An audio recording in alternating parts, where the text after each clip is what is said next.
Stage 1 complete. Stage 2 complete. Stage 3 complete. And now we're in China for Stage 4 of the 2010 Archery World Cup, the final stage, and in many ways the most important stage before the grand final taking place in a couple of weeks in Edinburgh, Scotland. Shanghai, it is the last chance for a lot of the shooters to make the final cut. This dynamic city of millions of dynamic Chinese entrepreneurs and workers is the ideal stage for the final cut as we're headed to Edinburgh. And it was an action-packed, weather-packed event to start out. 3 world records right off the bat during qualification. One of them for the women's team of the United States, another one for an individual Korean archer. And the action in the stadium went on all week long with wind and weather, culminating in this compound bronze medal match, which pits Albina Loginova, the current world champion from the Russian Federation, versus the 21-year-old Erika Anschutz, bronze medalist of the teams of the World Championships of Leipzig and also in Ulsan. She was the winner of Stage 2 earlier this year in Antalya, while Loginova hasn't had that much of a spectacular performance on the World Cup circuit this year. She was 6th in Porridge, 5th in Antalya and in Ogden. She was 3rd last year in Shanghai, and she's looking to repeat with another bronze medal here today.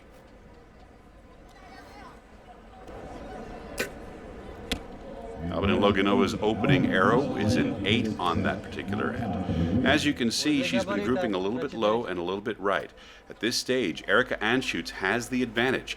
Loginova has to outright win this set, or Erika Anschutz will take the point and win.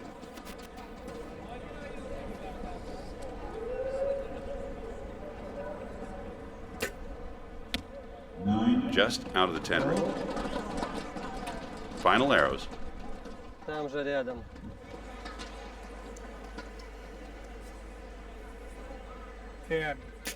Anschutz holding steady and dead center. All over there, right like that again.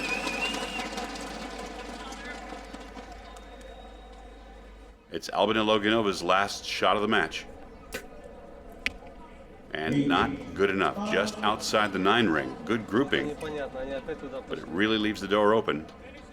And it's about to be slammed by this woman, Erika Anschutz. And that settles. Erika Anschutz taking it in set play, and she takes the set points for a bronze medal performance. A good performance for the 21-year-old American, a disappointment for the #1 ranked Albina Loginova.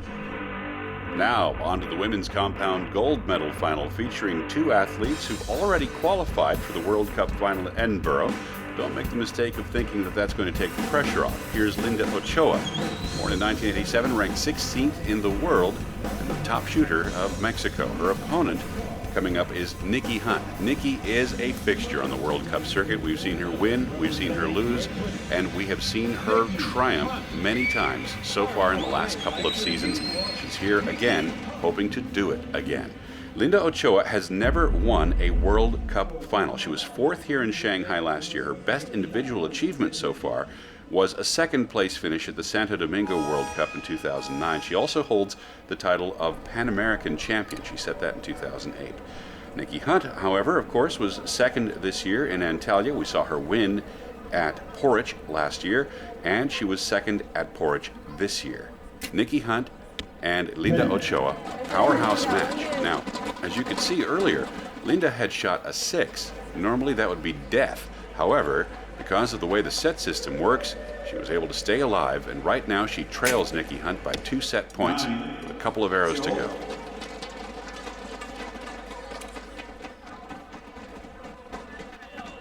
Linda, again, is in the same position that Albina Loginova was in the bronze medal match. She has to win this outright to keep alive. She's well on her way to doing that, shooting a pair of 10s so far. However, if Nikki Hunt can match that performance and find herself at least forcing a tie, then she gets the extra set point. 6 is what you need to win, and 6 is what Nikki Hunt is looking for here. However, that's going to make it particularly tough. Best thing Linda Ochoa can do right now is win this set and force a shoot-off, and she does it with that shot. So we're looking forward to a shoot-off now between Linda Ochoa and Nikki Hunt. It is Linda's best shot at her highest achievement ever, with this unnecessary final shot from Nikki Hunt as we're about to get into a shoot-off situation. Linda Ochoa now focusing on the outcome, because it's a single arrow closest to center that will decide who is going to be declared the winner of the gold medal for this match. The shoot-off taking place, and it's almost instantaneous. The shooters don't really have a lot of time to sit back and relax because everything is set right away as soon as the arrows are drawn. Nikki Hunt shoots first for the shoot-off. It's the same order as in the start of the match. A good, solid shot is what's needed to put pressure on your opponent in a shoot-off. Nikki knew it was a good shot just out of the 10 ring. And that does open the door for Linda Ochoa. All Linda has to do is shoot a little closer to the center. 10, obviously, will do it. Here it comes. There it goes. It's about 1.5 centimeters further out than the arrow of Nikki Hunt. And since that is the case, Nikki Hunt taking the gold medal, perhaps slightly anticlimactically over the shoot-off. I'm sure she didn't want to leave it to the point where it got that way, but a big victory nonetheless. Another victory for Nikki Hunt. Perhaps some disappointment for Linda Ochoa, but a silver medal at the World Cup gold medal final, nothing to sneeze at. Yeah, absolutely. 4-0 up and allowed her to come back, but you know, that's the game and it makes it exciting, so hopefully it was good to watch. So, headed to the podium, it's the USA's 21-year-old star, Erica Anschutz. A great performance for Linda Ochoa and another great winning performance for Nikki Hunt. Well, all of this is going to have a big impact upon the rankings for the World Cup, and let's look at what happened before with Ashley Wallace, Nikki Hunt, Erica Anschutz, Sandrine Bandina, Albina Loganova, Jamie Van Natta, and Irina Markovic going into this one. Now, a shakeup. Irina drops out. Nikki number 1, Erica, Ashley, Sandrine, Albina, Jamie, and Linda. They will be going to Scotland.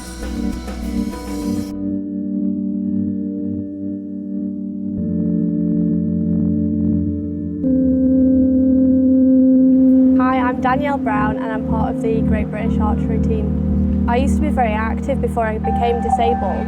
I used to do a lot of running, cycling, walking, that kind of thing.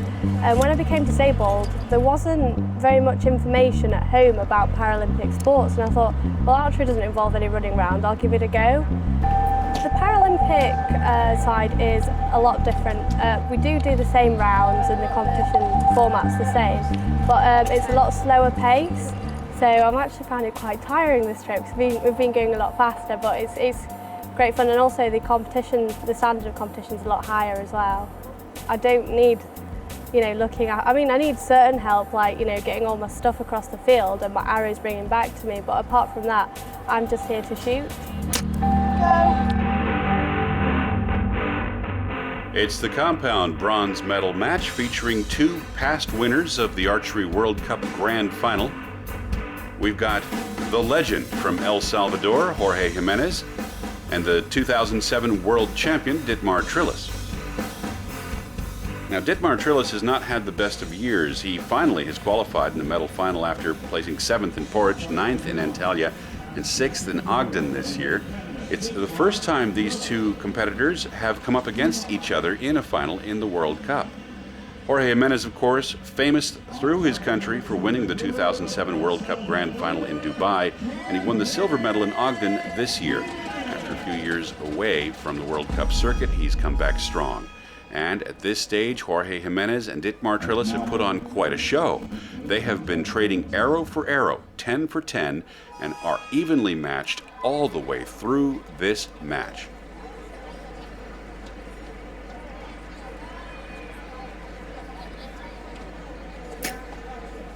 A strong shot from Jorge. As you can see, he's got a majority of his arrows in the 10 ring.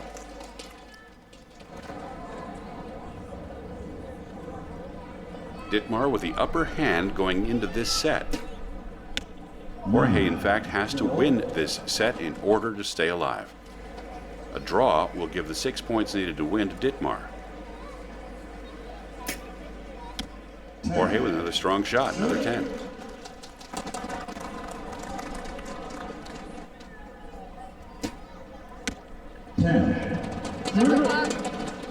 The first shot from Dittmar, being a 9, does open the door if Jorge can shoot one more 10. And he does it. That makes Dittmar's final arrow in the set immaterial, because now it is 5-all and it's going to be a shoot-off. Now, both of these competitors are not people you want to have shoot-offs with. Both of them are very strong in that kind of situation. And I'm sure that Dittmar is not happy that he opened the door for a shoot-off with his opponent from El Salvador. We'll see what happens as Dittmar shoots first. A strong shot right out of the box is what's going to be needed to help put the pressure on Jorge. And that isn't it. That's only a 9. And Jorge can put one closer to the center just by a small amount and take the match, which he does with style. An X. Jorge Jimenez showing why he's the legend.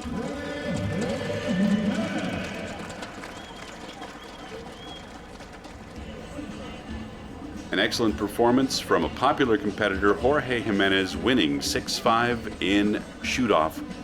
And another great win for the shooter from El Salvador, who's going to find himself in Scotland later this season, which we'll talk about after this compound gold medal match, which features 2 more great competitors.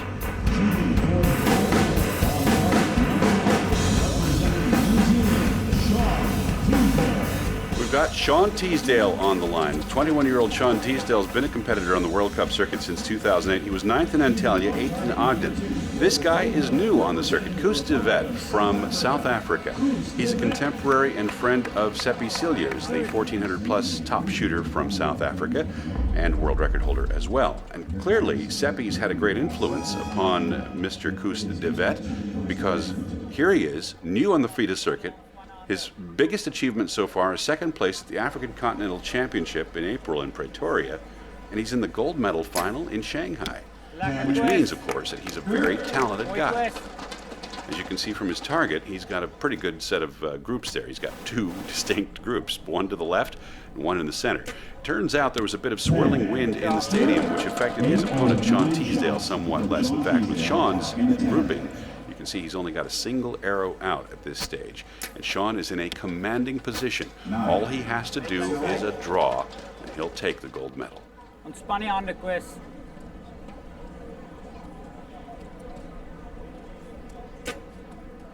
What you don't know is Sean Teasdale has a lot on his mind, because the night before, a strong earthquake shook his hometown in New Zealand.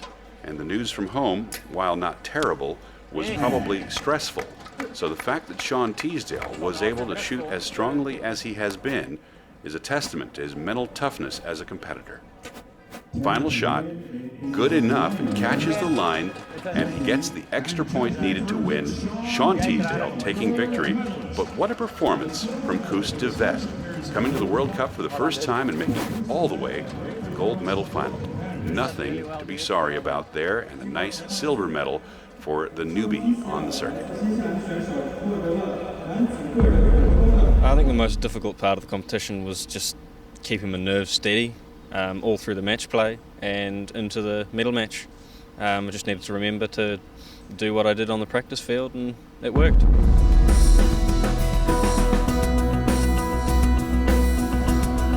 A familiar face back on the podium, Jorge Jimenez. A new guy on the podium, Koos de Vet, and a Longines Champions watch for someone who's been trying for one for a couple of years, Sean Teasdale, winning in style. Now, the rankings coming into this had Braden Galantine of the United States #1. You'll see Dittmar Trillis down below, tied with Vladis Sagauskas for 6th. And now, after this World Cup stage, unfortunately, Vladis drops off, and it's Braden, Jorge, Martin Damsbo, who won earlier in the season, Sean Teasdale, Dittmar Trillis, Sergio Pani, and Roger Willett Jr. of the United States is going to be going to Scotland. It's the women's recurve gold medal final featuring 2 great competitors. This is Deepika Kumari. She's the cadet world champion. She's currently ranked 18th in the world.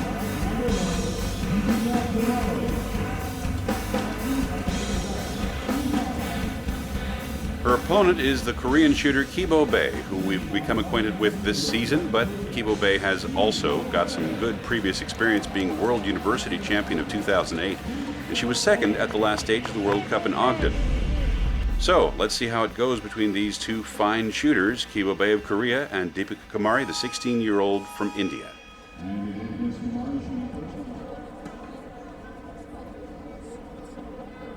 Slightly breezy conditions, making things slightly trickier for the recurves. After all, the arrows from the recurve bows travel almost 100 kilometers an hour slower than the ones out of the compounds. And after the first set points have been taken, Kibo Bae in a commanding lead. She's got a 5-1 lead, making Deepika Kumari have to reach down and try to win 2 straight sets outright if she wants to stay alive. And unfortunately, you're not going to do it against a Korean shooter shooting 9s. Deepika has got to keep her arrows dead center if she has any chance at all of upsetting Kibo Bae. Whereas Kibo Bae, as you can see, is outgrouping a lot of the compound shooters.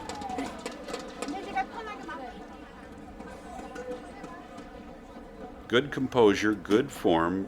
Deepika Kumari shooting very well, but not as well as her opponent. No question about that, unfortunately. And it's going to come down to this last shot for Kibo Bae to take this one home, which she does with a 10-10-10, a decisive victory for the Korean archer and a silver medal now supplemented with a gold medal from Shanghai. So an excellent performance from both athletes and a nice silver medal for the 16-year-old cadet from India, but Kibo Bae vaulting herself to the top of the ranking list for the World Cup, number 1 with a bullet for Edinburgh coming up.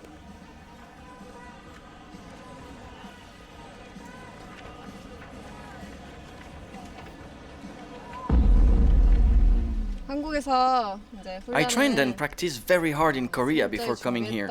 I'm very happy it paid off and that I could be able to win this competition.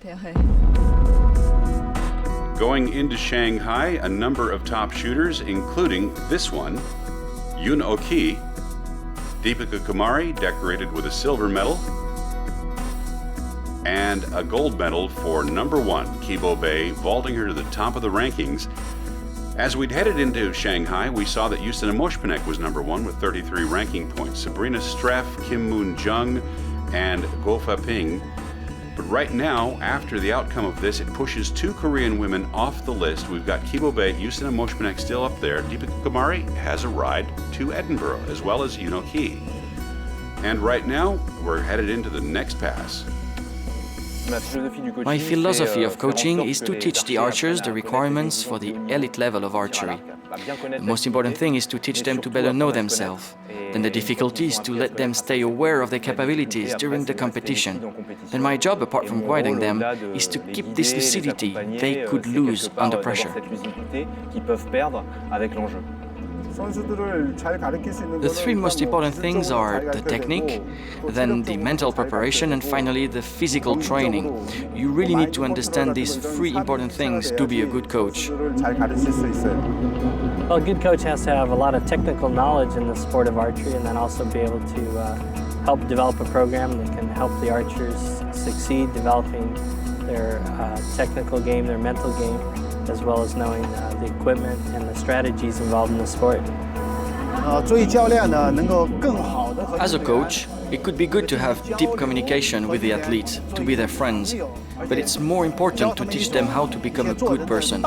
Rather than only win the gold medal or high scores, the life experience is more valuable to build their personalities. They are very young, therefore to give them an overall improvement is the key part of my job.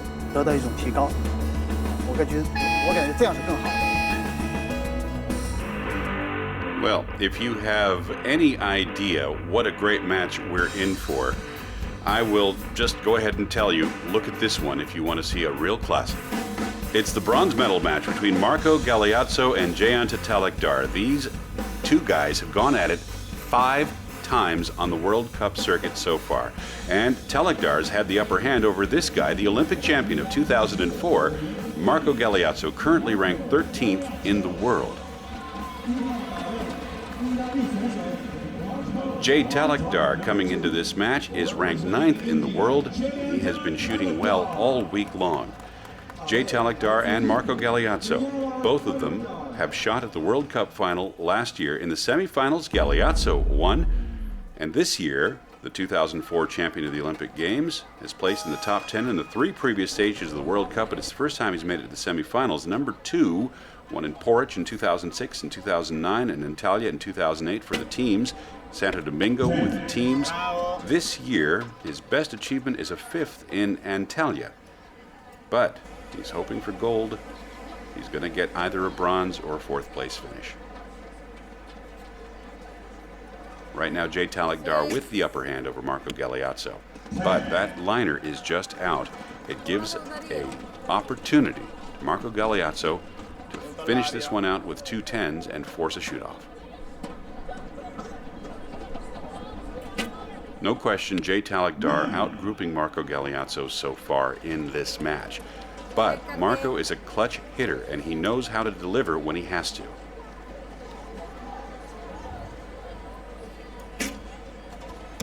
Jay Talakdar really giving an open door to his opponent.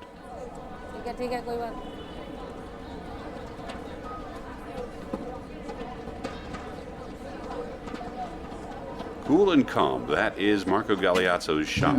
Always looks cool and calm, but not good in that particular case.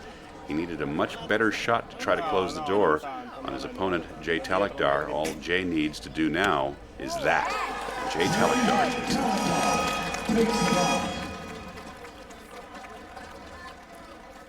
So, another win between Marco Galeazzo and Jay Talakdar. These two guys are going to deliver a bit of a complex over each other if it keeps up like this. The 6th encounter, and this time it is Talakdar on top.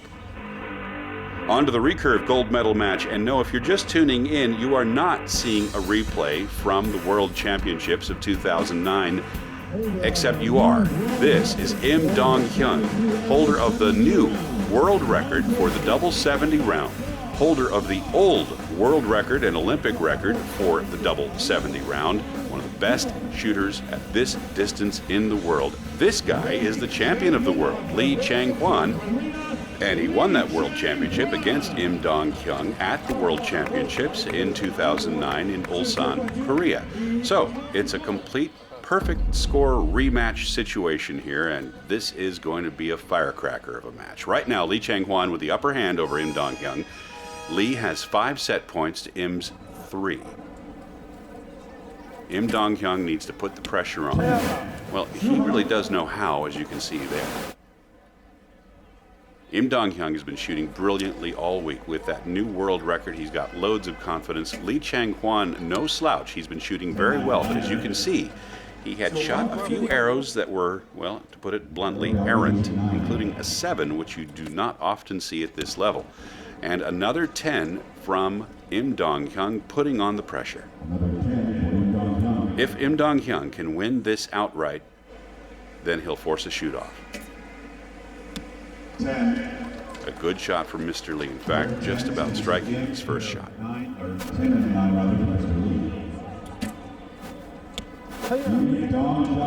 The liner hiding behind the arrow there at the 3 o'clock position turned out to be in.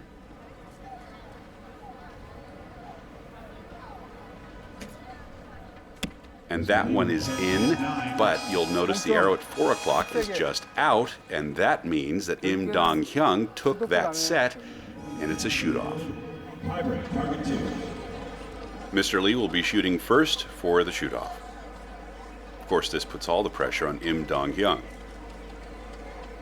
A nice solid 10 is the best way to settle one of these. That isn't it. Barely catching the 9.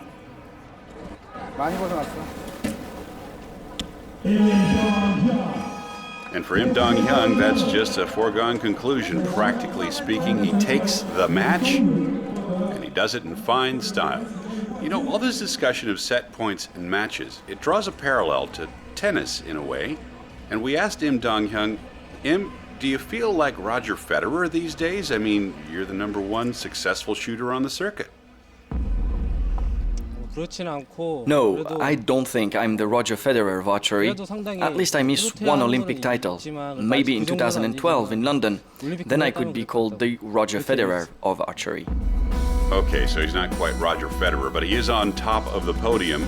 Jay Talakdar and Lee Chang-hwan and Im Dong-hyung making his way up to the top of the podium and also near the top of the ranking list. Coming into Shanghai, the ranking list had the number 1 ranked shooter in the world, America's star Brady Ellison, on top. And now a reshuffle is going to bring a number of shooters into Edinburgh, Scotland, that weren't originally planning to go, like Im Dong-hyung and now Kim Woo-jin, the other Korean shooter who's qualified. Simon Terry, the last qualifier, and GBR will have one more wild card to offer for Edinburgh. We'll find out who that is when we get to that potentially chilly place for the World Cup Grand Final taking place just 2 weeks from now. See you there.